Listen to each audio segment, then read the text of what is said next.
நம்ம இந்தியாவை ஆண்ட ஆங்கிலேயர் பிரதமர் அட்லி ஒருமுறை இந்தியாவுக்கு வந்தபோது அவர் என்ன சொன்னார் தெரியுமா?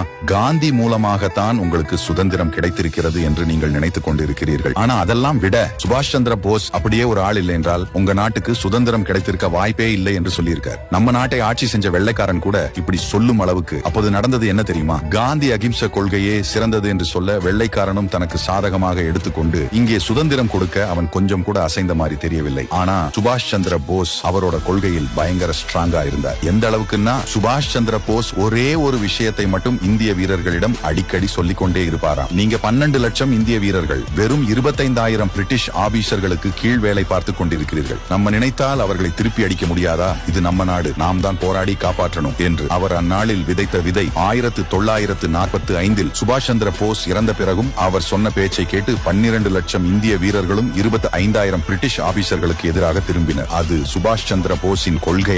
அப்படின்னு மிரண்டு போன பிரிட்டிஷ்காரர்கள் தான் அந்நாளில் மொத்த இந்தியாவிற்கும் சுதந்திரம் கொடுத்தார்கள். சுபாஷ் சந்திர போஸ் இந்த வீரரை பற்றி நீங்கள் என்ன நினைக்கிறீர்கள்?